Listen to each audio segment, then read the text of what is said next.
There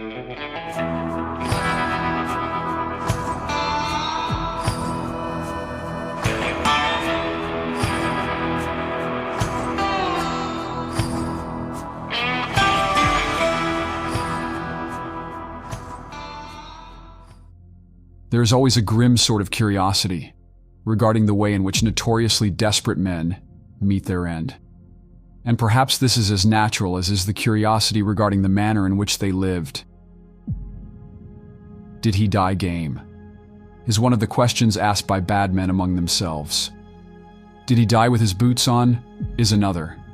The last was the test of actual, or, as it were, professional badness. One who admitted himself bad was willing to die with his boots on. Honest men were not. And more than one early Western man, who had been fatally shot, had his friends take off his boots before he died, so that he might not go with the stain of desperadoism attached to his name. Some bad men died unrepentant and defiant. Others broke down and wept and begged. A great oblivion enshrouds most of these utterances, for few vigilante movements ever reached importance enough to permit those who participated to make publicly known their own participation in them. Indeed, no man ever concerned in a law and order execution ever liked to talk about it. Tradition, however, has preserved the exact utterances of many bad men. Reports are preserved in a general way of many of the rustlers hung by the cattlemen in the regulator movement in Montana, Wyoming, and Nebraska in the late 70s. "Give me a chew of tobacco, folks," said one. "Meet you in hell, fellows," remarked others. Of these rustlers, when the last moment arrived, "So long, boys," was a not infrequent remark as the noose tightened. Many of these men were brave, and some of them were hung for what they considered no crime. Henry Plummer was one of those who died in a sense of guilt and terror. His was a nature of some sensitiveness, not callous like that of gang member Boone Helm. Plummer begged for life on any terms, asked the vigilantes to cut off his ears and hands and tongue. Anything to mark him and leave him helpless, but to leave him alive. He protested that he was too wicked to die, fell on his knees, cried aloud, promised, besought.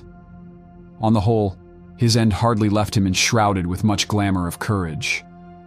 Although the latter term is relative in the bad man, who might be brave at one time and cowardly at another, as was often proved. Ned Ray and Buck Stinson died full of profanity and curses, heaping upon their executioners all manner of abuse. They seemed to be animated by no understanding of a life here after, and were concerned only in their animal instinct to hold on to this one as long as they might. Yet Stinson, of a good Indiana family, was a bright and studious and well-read boy, of whom many good things had been predicted. Dutch John, when faced with death, acted much as his boss, Henry Plummer, had done. He begged and pleaded, and asked for mutilation, disfigurement, anything if only he might still live. But like Plummer, at the very last moment he pulled together and died calmly. "How long will it take me to die?" he asked. "I have never seen anyone hanged." They told him it would be very short, and that he would not suffer much, and this seemed to please him. Nearly all these desperados seemed to dread death by hanging. The territory of Utah, that incorporated Montana at this time, allowed a felon convicted under death penalty to choose the manner of his death, whether by hanging, beheading, or shooting. But no record remains of any prisoner who did not choose death by shooting. In the largest hanging made in this Montana work, there were 5 men executed one after the other: Clubfoot George, Hayes Lyons, Jack Gallagher, Boone Helm, and Frank Parrish, all known to be members of the Plummer gang. George and Parrish at first declared that they were innocent, the first word of most of these men when they were apprehended. Parrish died silent. George had spent some hours with a clergyman and was apparently repentant. Just as he reached the box, he saw a friend. "Goodbye, old fellow," he called out, and sprang to his own death without waiting for the box to be pulled from under his feet. Hayes Lyons asked to see his mistress to say goodbye to her before he died, but was refused. He kept on pleading for his life, to the very last instant, after he had told the men to take his body to his mistress for burial. This woman was really the cause of Lyon's undoing. He had been warned and would have left the country but for her. A woman was very often the cause of a desperado's apprehension. Jack Gallagher in his last moments was, if possible, more repulsive even than Boone Helm. The latter was brave, but Gallagher was a coward, and spent his time in cursing his captors and pitying himself. He tried to be merry. "How do I look with a halter around my neck?" He asked facetiously of a bystander. He asked often for whiskey, and this was given to him. A moment later he said, "I want one more drink of whiskey before I die." This was when the noose was tight around his neck, and the men were disgusted with him for the remark. One remarked, "Give him the whiskey."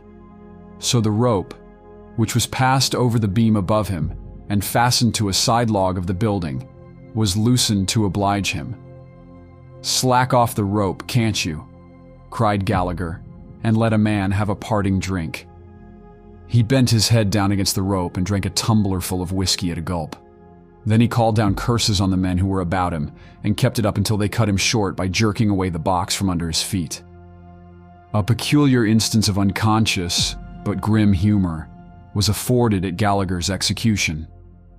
Just as he was led to the box and ordered to climb up, he drew a pocket knife and declared he would kill himself and not be hanged in public. A vigilante covered him with a six-shooter. "Drop that, Jack," he exclaimed, "or I'll blow your head off." So Gallagher, having the choice of death between shooting, hanging, or beheading, chose hanging after all. He was a coward. Cy Skinner, when on the way to the scaffold, broke and ran, calling on his captors to shoot. They declined and hanged him. Alex Carter, who was on the fatal line with Skinner in that lot, was disgusted with him for running. He asked for a smoke while the men were waiting, and died with a lie on his lips. "I am innocent." That is not an infrequent declaration of criminals at the last. The lie is only a blind clinging to the last possible means of escape, and is the same as the instinct for self-preservation, a crime swallowed up in guilt. Johnny Cooper wanted a good smoke before he died, and was given it. Bob Zachary died without fear, and praying forgiveness on his executioners. Steve Marshland asked to be pardoned because of his youth. "You should have thought of that before," was the grim reply. He was adjudged old enough to die, as he had been old enough to kill. George Shears was one of the gamest of the lot. He seemed indifferent about it all after his capture. And when he was told that he was to be hanged, he remarked that he ought to be glad it was no worse. He was executed in the barn at a ranch where he was caught, and conveniences being few, a ladder was used instead of a box or other drop. He was told to ascend the ladder and did so without the least hesitation or evidence of concern. "Gentlemen," said he, "I am not used to this business, never having been hung before. Shall I jump off or slide off?" They told him to jump, of course, and he took this advice. "All right, goodbye," he said, and sprang off with unconcern.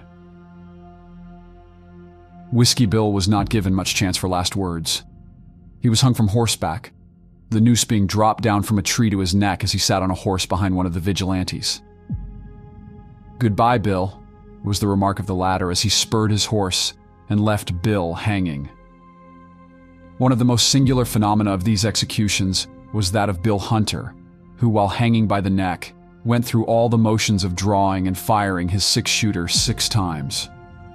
Whether the action was conscious or unconscious, it is impossible to tell. Bill Bunton resisted arrest and was pugnacious, of course declaring his innocence. At the last he showed great gameness. He was particular about the manner in which the knot of the rope was adjusted to his neck, seeming, as did many of these men, to dread any suffering while hanging. He asked if he might jump off the platform himself, and was told he might, if he liked. "I care no more for hanging," he explained, "than I do for taking a drink of water. But I'd like to have my neck broken. I'd like to have a mountain 300 feet high to jump off from.